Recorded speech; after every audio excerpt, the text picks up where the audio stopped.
All right, it is 6 o'clock. I want to be cognizant of everyone's time. I expect probably a few more people will trickle in, but we'll go ahead and officially get started. And I believe the meeting is being recorded at this point. Yep. So good evening, everyone. My name is Lisa Clancy. I am the councilwoman from the 5th District on the St. Louis County Council, and I am joined here tonight by County Assessor Jake Zimmerman and members of his team, and then also my assistant, Carter Gibson. Carter, can you wave hello? We have put this event together for you tonight ahead of the 2021 property reassessment process. This is a process that the county undergoes every 2 years. So if it feels like we just did this, we just did 2 years ago. Well, we very much did 2 years ago. There has been a pandemic sandwiched in between, but we are back at it again. So tonight what you can expect is Jake will give an overview of the 2021 reassessment process, and then he will answer general questions about the process. We did receive some questions submitted in advance, but we will also answer questions from the chat box. So you can use that function. I believe there's a button in the bottom right of your screen to click on and then enter in a question. If you have a question about your specific property, please do submit it in the chat box. As I mentioned, Jake has members of his team on hand tonight, and they will research your property question and get back to you as soon as they can. So our goal tonight is to just make sure that everyone has the information they need heading into this process this year. There might be other points in the future after the reassessment to also have questions answered. But again, we wanted everyone to know what to expect during the process this year. So with that, I will turn it over to our assessor, Jake Zimmerman. Thanks so much, and I'll just let Sarah kick us off with the sort of ground rules here. And I'll also observe that since I'm on my end having a little bit of a technical issue seeing participants and questions, so I will rely on Sarah or others to just read out the questions as they come. But I'll let Sarah kick us off, and then we can talk substance for a while. Well, good evening, everyone, and thank you again for joining us this evening. Lisa and Clancy and Jake Zimmerman have done a great job of introducing this event and talking a little bit about what we hope to accomplish tonight. And my job is to just tell you a little bit more about the rules of the road for this event. As Councilwoman Clancy mentioned, we are happy to answer general questions this evening on the spot. If you have specific questions about your particular property, about your home, please put the question in the chat box, and one of the members of Jake's team will get back to you for sure. If a couple things about using that chat box. First of all, you should know, just so you know, that the chat box is open for everyone to see. In other words, if you put a question in the chat box, everyone is going to be able to see and access your question. So if for any reason you have a question that is specific to a property that you do not wish to share with the group, you can email the assessor's office with your question, and we'll be sure to get back to you.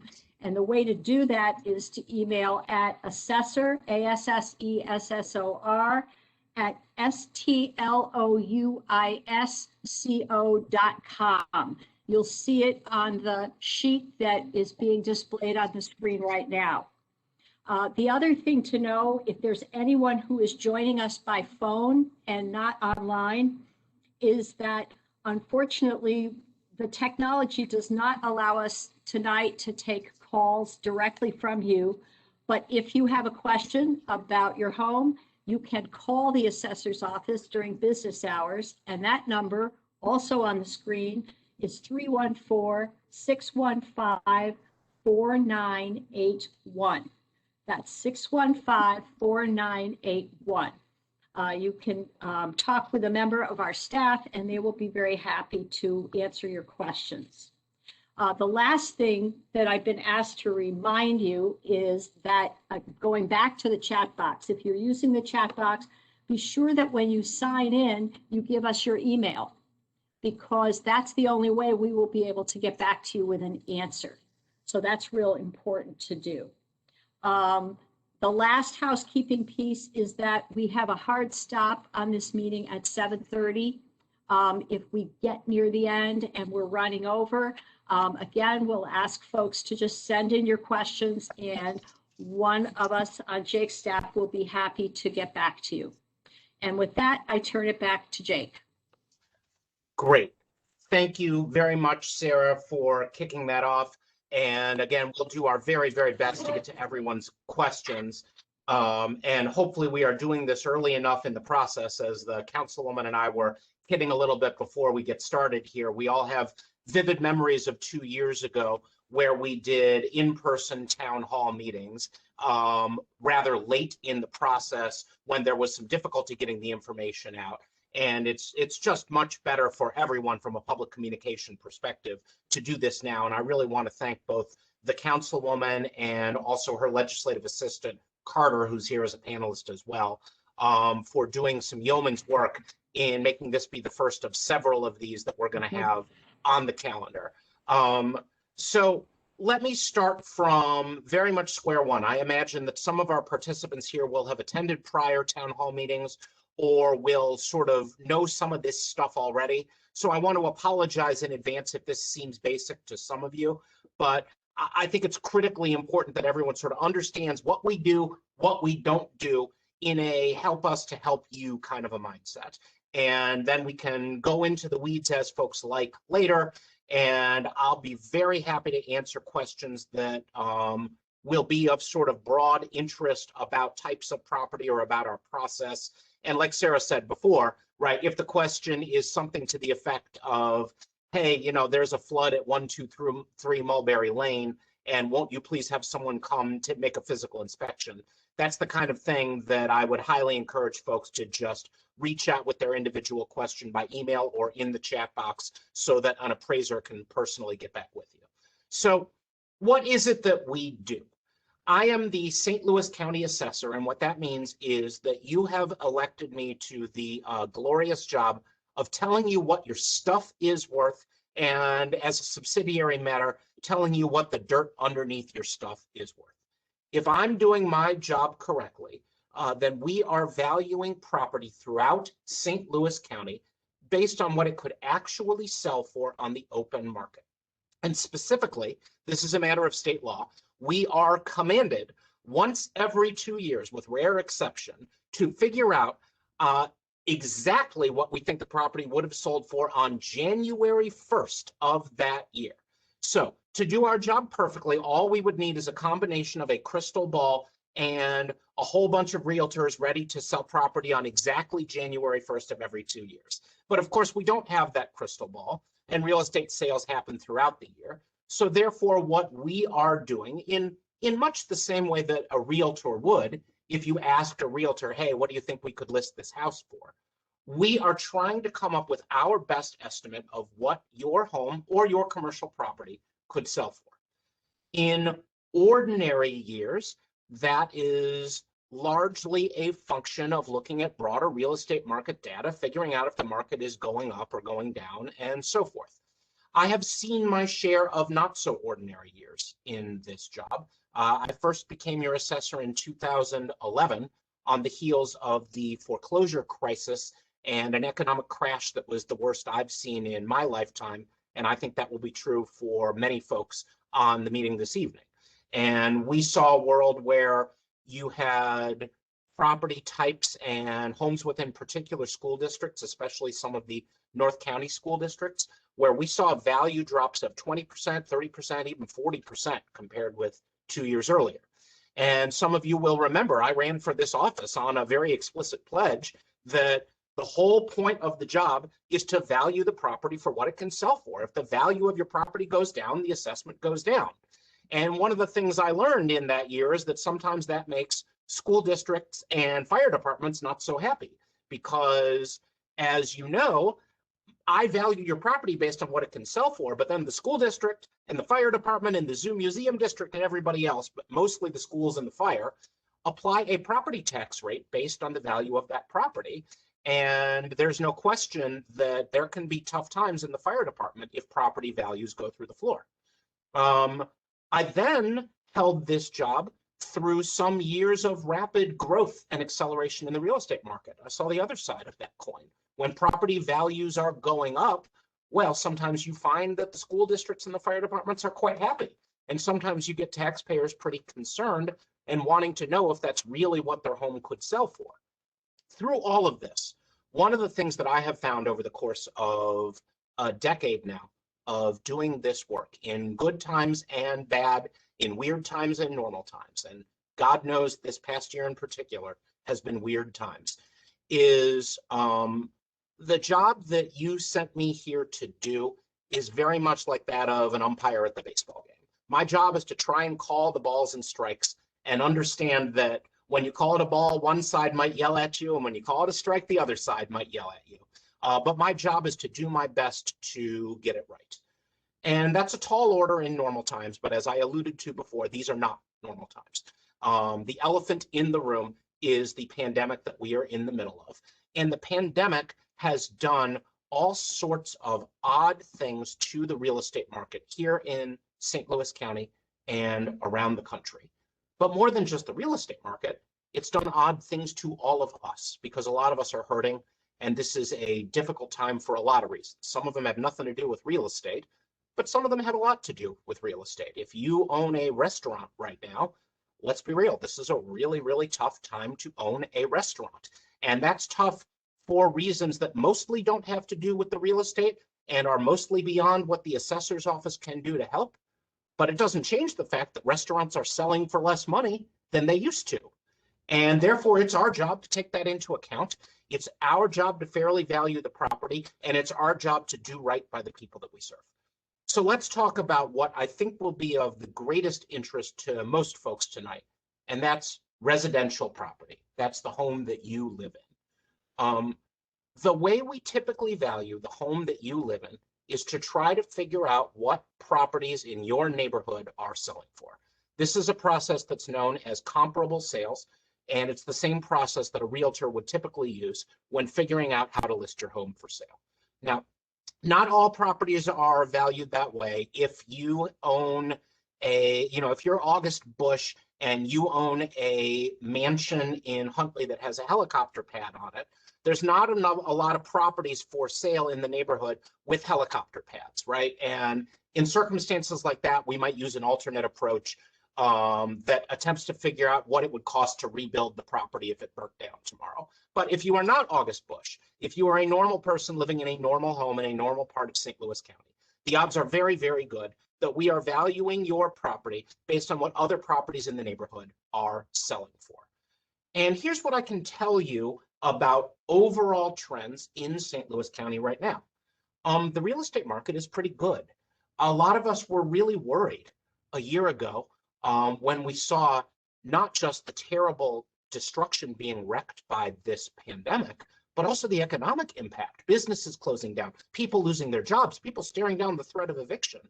I was scared to death that home values would go through the floor.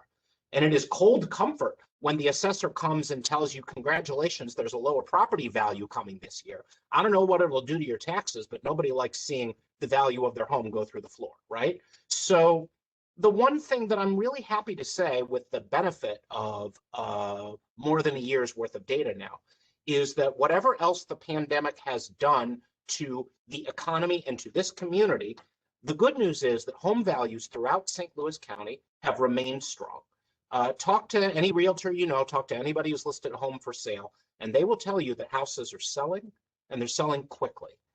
And the really interesting thing is that the most popular types of property buy right now, the kinds of properties that you see bidding wars, the kinds of properties where you see people fighting with each other to say, no, I'll pay more than asking price, tend to be some of the most affordable properties in St. Louis County.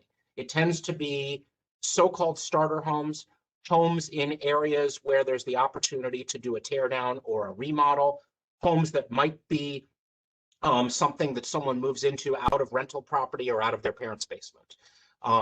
If you live in a home that was worth $100,000 2 years ago, the odds are very good that that home has seen double-digit % appreciation compared to 2 years ago.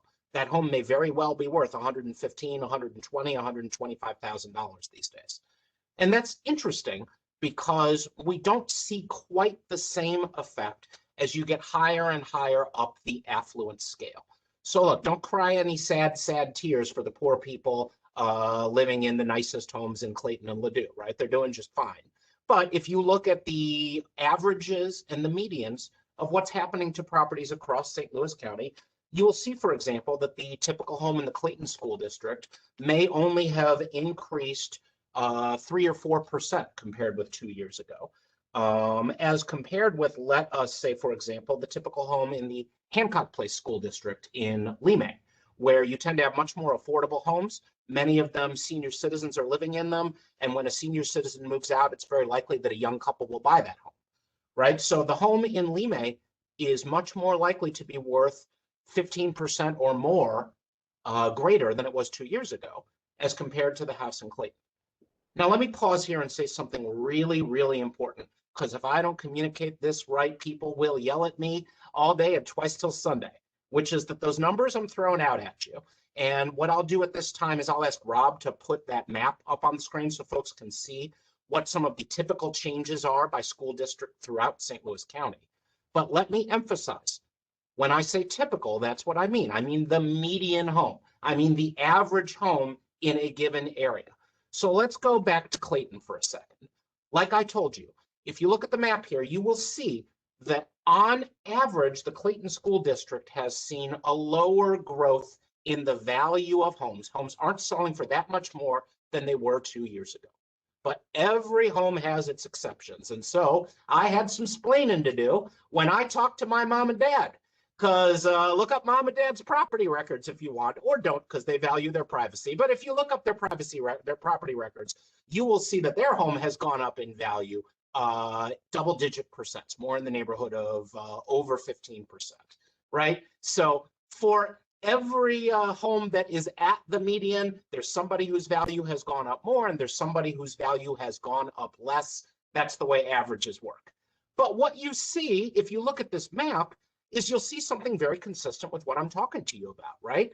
Some of the strongest growth in the region is in the Limay area down south, in the Afton area in mid-south of St. Louis County, and then further up north, some of those more affordable homes in places like the Hazelwood and the Ferguson-Florissant School District. And it's consistent with what the pattern that we're seeing across the board. It may have something to do with the fact that people really, really care about home sweet home in the time of a pandemic. This is a time when folks who were on the fence about whether or not to own or to rent, if folks can own, if they can take advantage of those low interest rates, what we're seeing is that's what people are doing. How much of this is a story about low interest rates? How much of it is a story about the pandemic? How much of it is a story about the fact that affordable neighborhoods in St. Louis County are accessible and are desirable to live in right now in a way that, say, living in downtown Manhattan in the middle of a pandemic was not? All of those are part of the answer. But the bottom line is, this is a good time to own a home in St. Louis County. It's a good time to live in a strong, stable neighborhood here. And it's a really, really good time to live in a more affordable home. But with that comes the critical importance of making sure that we are doing the job right. And that's always true, right? Because it's always true that nobody knows your home better than you do. And there's no earthly way that St. Louis County government is going to understand the dynamics of your house as well as you. That's true every year. But boy, howdy, it's especially true in times of pandemic. And it's especially true when we see values going up.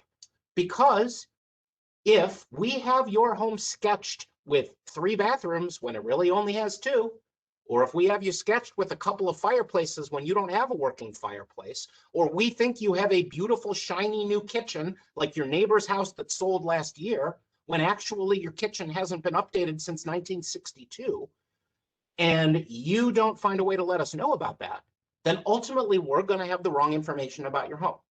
If we have the wrong information about your home, then we have the wrong value on your home because we don't know what it would really sell for. And if we have the wrong value on your home, then maybe you're staring down the pike of an unfair tax bill come December. But in December, when that bill comes in the mail, it's too late for us to help. So the moment of, if you see something, say something, that moment is now. And that moment will continue for months to come. And every homeowner in St. Louis County will get a change of assessment notice from us in the mail in the weeks ahead, telling them exactly what we believe their property could sell for. But look, you're smart enough and sophisticated enough that you signed on to a town hall meeting on WebEx in the late days of a pandemic here, right? So I suspect that I'm talking to a more educated audience than the average property owner throughout St. Louis County. So I'm asking you, in fact, I'm begging you, don't just look up your own property value, because I bet all of you already know how to do it. I'm asking you, will you tell your friend, will you tell your neighbor, will you tell the senior citizen who lives down the street from you that it is in their interest to go on the website right now, or to ask their niece or their nephew to help them get on the website, or to give us a call and let us talk you through how to look up your property value, and just take a quick look, right? It only takes 5 minutes of your time. But if you take a look now and you see that we've got something wrong about the actual characteristics of your home, or if you take a look at those comparable sales that we have for most properties in St. Louis County, and you see a sale that's not for a property in your neighborhood, but is actually something 5 miles down the street in a different school district, I need you to let us know about it. Don't wait for a formal appeal hearing. Don't wait until you get the letter in the mail. This is the whole reason we are doing this now. And again, that's true in any year, but it's really true in this year. In this year, nobody wants to be scheduling a meeting with a St. Louis County appraiser if they could possibly avoid it, right? And nobody wants a bureaucrat inside their house most times, but you particularly don't want one of those smiling government employees coming to knock on your door and go inside your home. And by the way, we wouldn't come inside your home right now, even if you wanted us to. So let's make some lemonade out of those lemons. We can't do the same kind of normal taxpayer interaction we would normally do. In a typical year, by a month from now, we would already have met in person with thousands of taxpayers to have an informal conference and talk about their concerns about what's going on with their property. We can't do that right now. But that means that we can devote our appraisers' time to try and do something better. And so the experiment we're trying this year, and I hope to God that it works out spectacularly, but only you can help us make it work, is rather than doing one of those conferences in person, what we're asking folks to do is, if we're wrong about your home, if we're wrong about your kitchen, if we're wrong about your roof and we don't know that there's a leak and there's mold in the basement, just take those pictures, the same ones you would have brought to an appeal hearing otherwise, and send us an email. Send us an email and let us know what's going on with your property, or give us a call or send it to us in the mail the old-fashioned way. And Rob, if you'll put that document up again that shows folks how to do it, I'd appreciate it.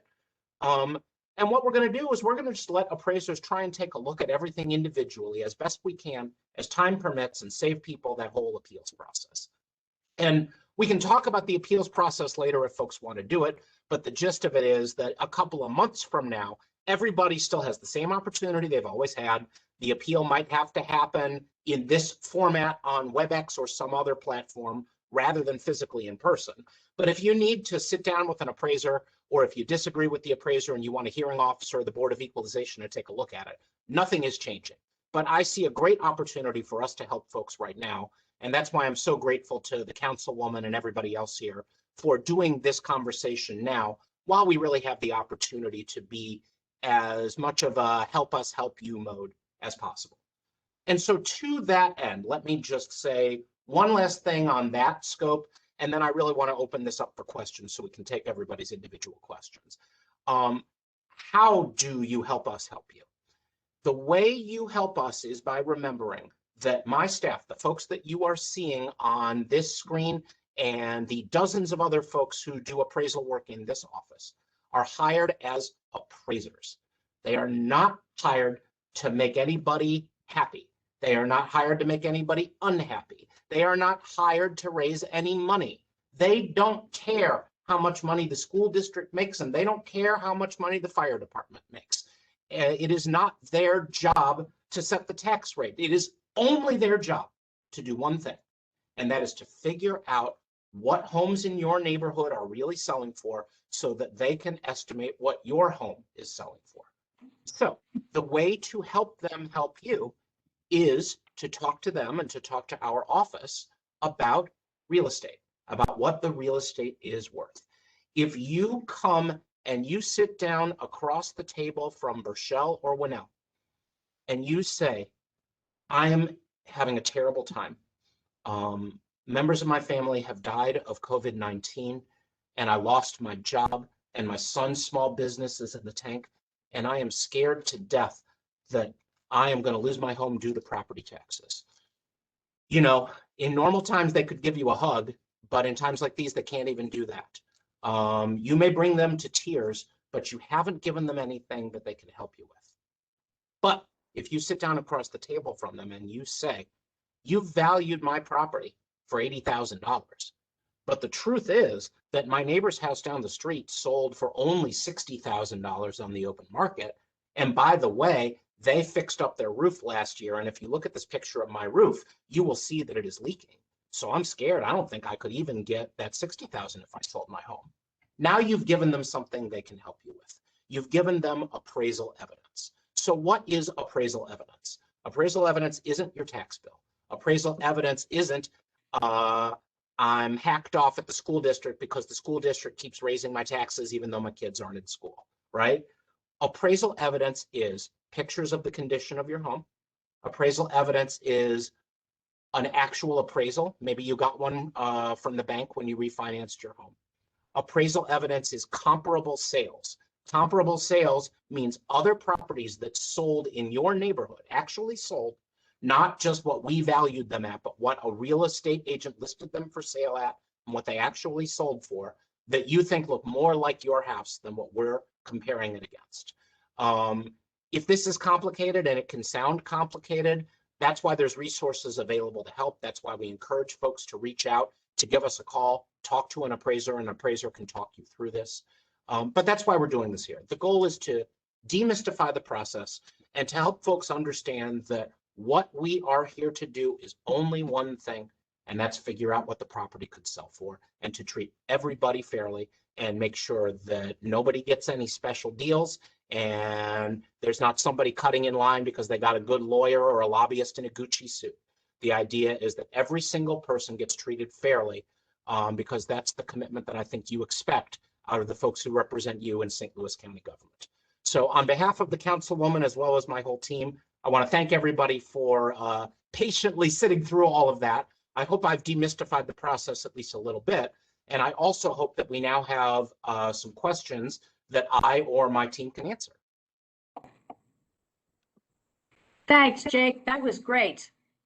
Jake, I don't see any questions in the chat box yet, but I do have a couple of questions that were sent in by folks in advance. So why don't we start with those? Great. The first question is about a subject you've touched on a little bit already, and that is comparable sales. The person who wrote in would like to know a little more about what factors we look at. What makes a comparable sale comparable? Great question. I find that's one of the things that often can be most confusing to people when they're trying to figure out how we came up with that estimate of value for their property. A comp, as realtors call it in the biz, is an actual sale on the open market. So sometimes what we find is folks will show up to talk to an appraiser, and what they'll do is they'll have a printout of Zimmerman's guess at the value of every property on the street, right? And so 123 Mulberry Drive is worth $50,000 and 125 Mulberry Drive is worth $60,000. So why on earth do you have me at 127 Mulberry Drive at $70,000? And that is not a comp. That's not a comparable sale, right? All that is a series of value estimates. And it's very, very difficult to help folks when that's all that they show up with. And if you talk to a realtor, if you talk to anybody who values property for a living, what they'll tell you is that the way you make your best estimate of what you could list the house for is you look at other open market sales. Now, what's an open market sale? An open market sale is not, I sold this house to Uncle Vinny. It is not, the bank sold this house at foreclosure, or it sold at auction on the courthouse steps, or somebody got a great deal on it because there was a short sale or God knows what else. An open market sale is the property was sold by person A to person B, and person A and person B didn't know each other, and each side was represented by a real estate agent or a lawyer or someone, and they took offers from anyone who wanted to make an offer, which is the way most real estate is sold in St. Louis County. And you can look up those sales. Every property that sells in St. Louis County is right there on our website. And so what we are trying to do is we are trying to find the properties that look the most like your property. Now, that doesn't mean that it's identical to your property, because we can adjust for the home that's a little bigger or a little smaller, that is one bedroom more or one bathroom less. What we care about a lot more is it a similar type of property? Is it in the same neighborhood? Do the kids go to the same elementary school? Is it the sort of thing that a realtor would look to say, look, this house sold for $300,000, but it's got a couple hundred more square feet and it's got a newer kitchen, so I think we could list your house for $270,000. That process of figuring out the comps and valuing based on that, that's how it works. And I'm going to pause here because we are fortunate enough to have with us a senior appraiser on our team who is also listed more than her share of property herself as a real estate agent. So rather than just let me blather on about that, I'm going to ask Winnell Landers to maybe just take a couple of minutes to go a little more in depth there and help folks understand, you know, sort of what makes a good comp. And if you're looking at our comp sheet, if you're looking at those 5 properties that we're comparing you against, what should folks be looking for to try and figure out if we have selected good comps, or if they want to try and find other nearby sales that look like better comparables? Well, you touched on most of it, Jake, but you need to look at the year built of the property. You need to look at the square footage of the property, not so much as the number of bedrooms and baths that it has, because a 2,000 square foot home could have 4 bedrooms or 2 bedrooms. It's all on how you decided to build the house out. You have to look at the upgrades to the house. Some people do the bare minimum on a model, and some persons take all of the upgrades, like a taller base, a higher ceiling in your basement. And you also have to take a look at the condition of the property when it was put on the open market. If you've got the same model house as your next door neighbor, but your next door neighbor has completely remodeled their house, and you both put them on the market at the same time, you're not going to have the same asking price, because the person that hasn't done anything, if they put it on the open market, they're going to have to get it market ready. So it's not going to sell for as much as the other one. But those are the main things you should look at: condition, age, year built, and amenities, and utility of the property, because some of them could be functionally obsolescent. Some of them could have economic opulescence to another property. Say economic obsolescence 5 times fast. Yeah. So there are a lot of things that you have to take into consideration, but from what I've been dealing with, because we've opened this up to people to send in their information, and a lot of people just don't understand, those are the things that we look at. Yeah. Well, that's precisely why we're doing this, to hopefully, I've said it so many times, but, to demystify it as much as we can. Sarah, do we have other questions? We do. One of the participants just wrote in the chat box with a great question. And the question is really a request about to let them know how we can provide instructions, or where they can find instructions for how to look up their property assessment information and what to do to correct inaccurate information.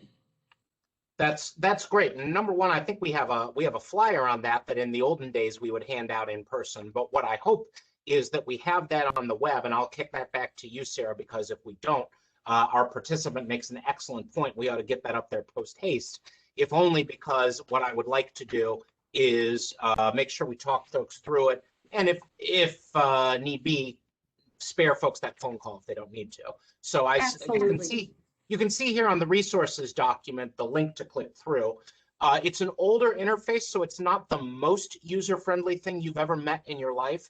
But the most important thing to understand is that you click through on that link, and then the first thing you do is in the lower left-hand corner, there's a box where you can search by address or by property owner name or what have you. And then it'll give you all your search results on the right-hand side.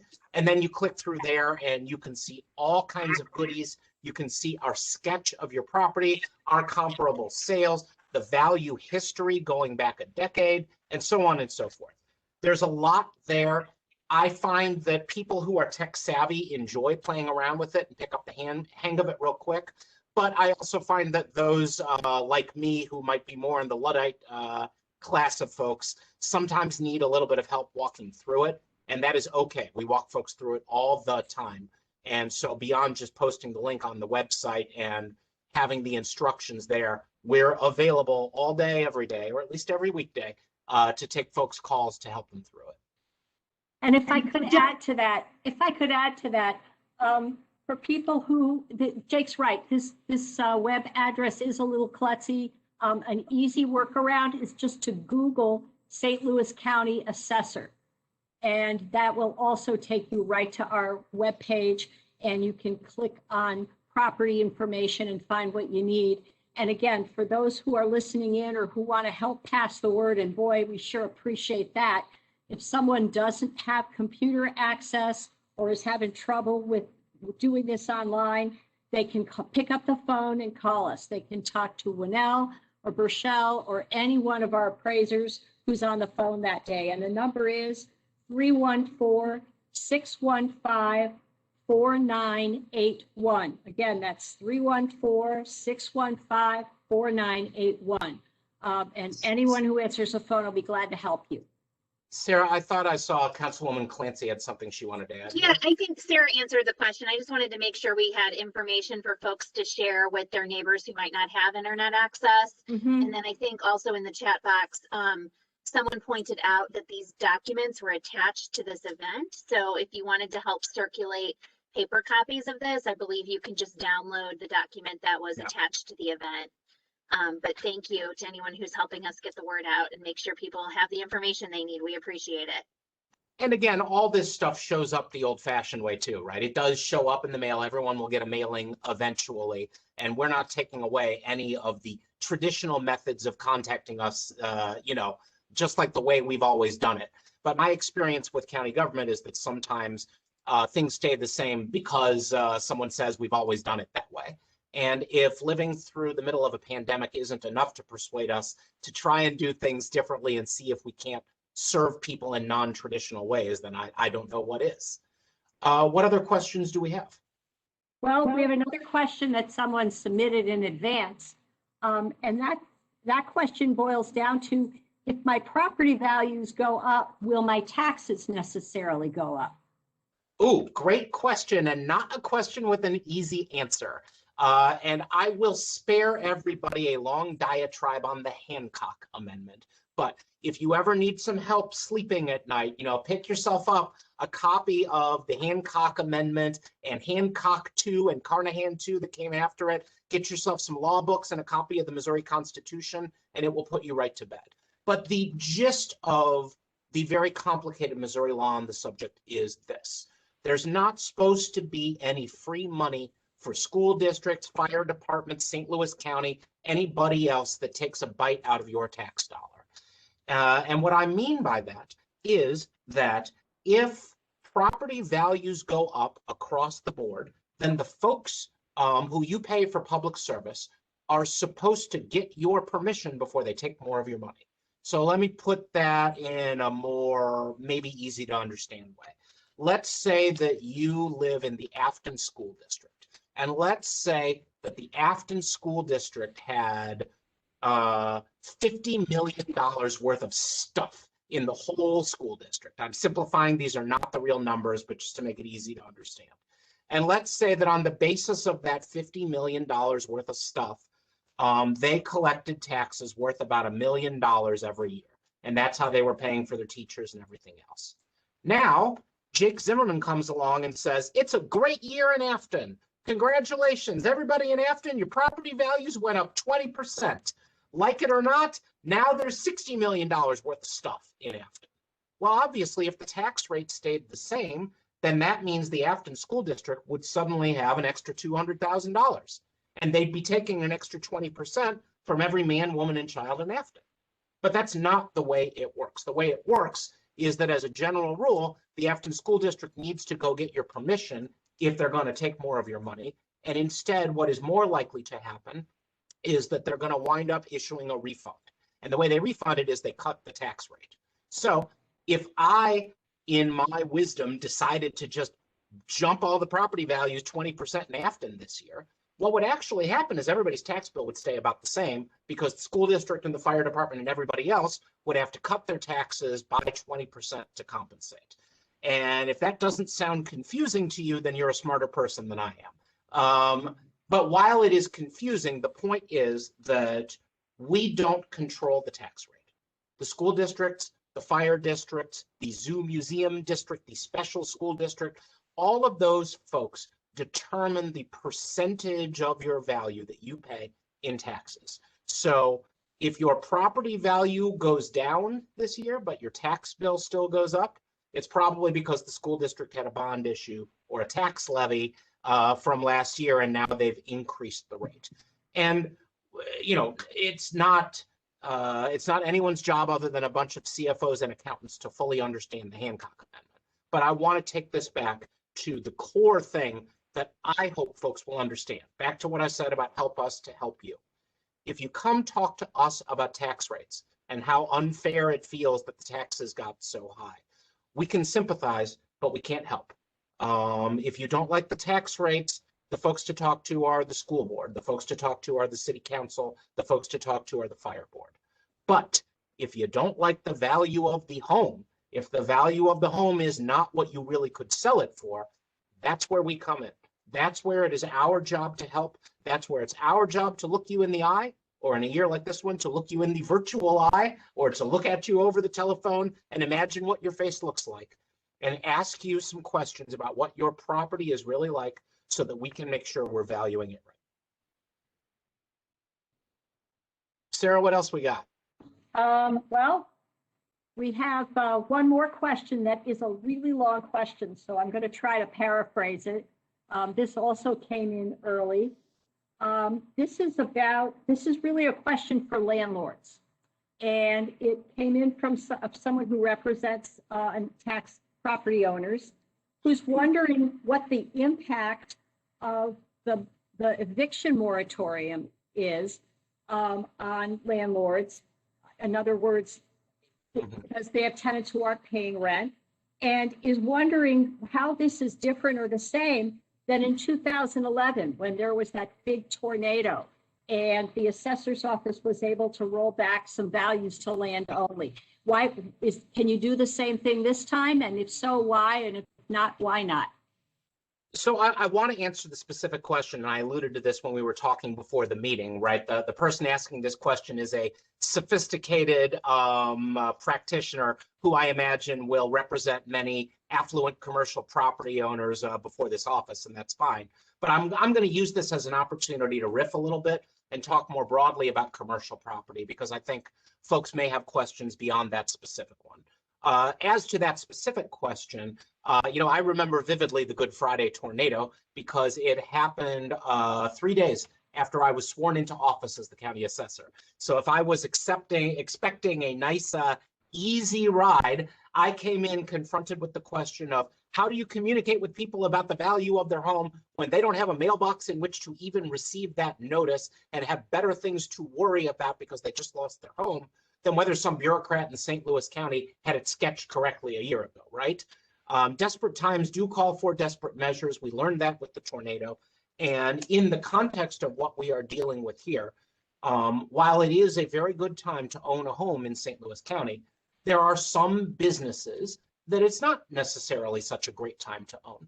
And the example of rental property where tenants aren't paying their rent is potentially a good one, not just for multifamily apartment buildings, but what if you own a small strip mall that is not anchored with retail? What if you own a restaurant?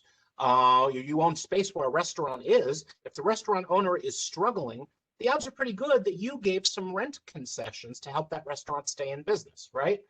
And so the thing that we say to commercial property owners, many of whom are really hurting right now, is that the best way you can help us to help you is to open up the books, is to share with us everything that you got, the income and expense reports, the rent roll. If you gave concessions on the rent to the tenants, show us that Excel spreadsheet, show us the whole thing. We have sophisticated commercial appraisers on our staff who are very, very good at looking at this kind of income data on commercial property that's bought typically as an investment rather than as, the place to raise your family. And they understand that for commercial property owners, the question is, can the business make it?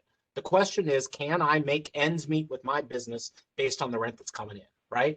And the way to do that is, we find there are sometimes commercial property owners and the folks who represent them who are keen to play games or maybe not share all the information or think they can sneak one by.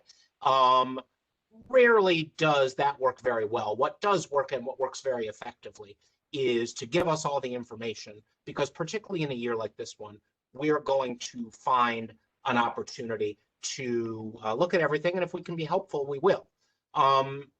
So just to give one more great example of how commercial property is different from residential property. I said earlier that this is a pretty lousy time to own a restaurant, right? But it's, from an economic perspective, it's a pretty great time to own a McDonald's. McDonald's drive-through business is booming right now. So if we're going to look at that hard-hit restaurant owner and say, look, we think your property would sell for less on the open market than it would have before this terrible pandemic, we want to make sure that we're not also giving a break to the person who owns the Taco Bell, where business is booming and where the Taco Bell would sell for more money this year than last year. So every case is individual, particularly when it comes to commercial property, and that's why we want to look at these with a very thoughtful eye. Thanks, Jake. I do not see any more questions in the chat box, and I do not have any more that came in advance. So I will invite you and Councilwoman Clancy to let us know if you have any other information that you'd like everyone listening to know about. And Councilwoman, I saw a message from you. Did you possibly see something from a participant that Sarah and I may have missed? Yeah, well, Sarah had asked me if I had any additional questions, either from myself or from constituents, and I have not seen anything else come through. I think you gave a very comprehensive overview for everyone, and we answered the questions that came to us. As always, if you all have any additional questions, feel free to reach out to my office. I will put that contact information into the chat box, and we'll get you connected with the resources to answer your questions. And I know the assessor's office has shared their contact information as well. And I have always been very impressed by their customer service and their ability to quickly answer constituent questions and get folks the information they need. And I expect this year will be no different. We recognize that this is a fraught process for many people. However, it's an important process. And we're here to make sure that everyone has the information they need as we proceed. And I'll just say thank you again to you, Councilwoman, and also Carter, to you, because I know you take the brunt of those phone calls from folks who need help, and we're accustomed to it.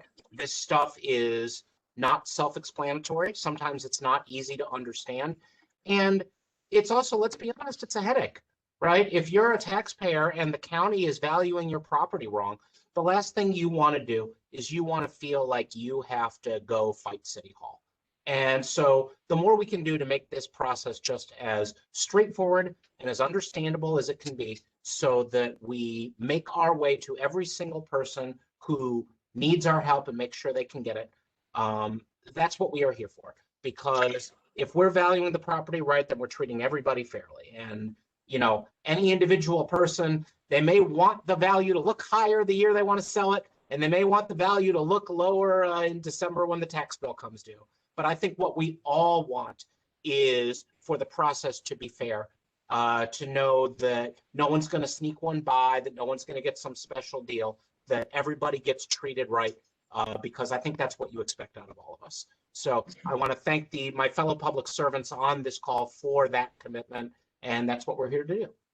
And looks like before we we did sign get- off, it looks like we have one more question in the chat box, just in the nick of time. This is a really good question. Someone wants to know, how recent does an appraisal need to be used as evidence of value? That is a really, really great question. Because, you know, Missouri law says, thou shalt value this property as though it sold on January 1st. But obviously, the odds are your appraisal is not dated January 1st. It'll probably be either after or before, right? And that's fine. We can work with that. We can adjust for that. If you have an appraisal, bring it in. Now, look, if the appraisal is 6 years old, it's not going to do us that much good, right? But even that 3, 4, 5-year-old appraisal is still some information, because we can look at the trend of real estate values in your neighborhood, and at least gives us the ability to sort of guess at whether our number is wildly off. But let me just broaden the answer there a little bit, because for most folks, I think what they'll find is that the piece of information they'll have that will help us is less likely to be a bank appraisal, and it is more likely to be comparable sales. Right? We see all the time that somebody says, hey, I called up my friend, the realtor, and my friend, the realtor, ran me some comps, and my comps look different from yours.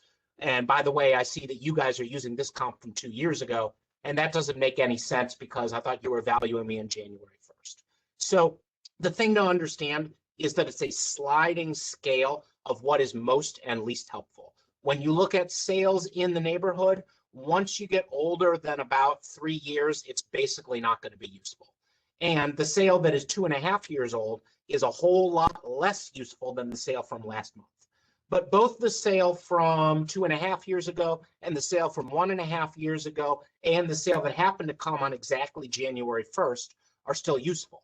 In terms of our own valuations, what we do is we prefer those most recent sales, but where we find that the best comp, the property that looks exactly like yours, sold 2 years ago, we're probably going to use that comp, but we'll give it a little bit less weight than we would other properties that have sold more recently.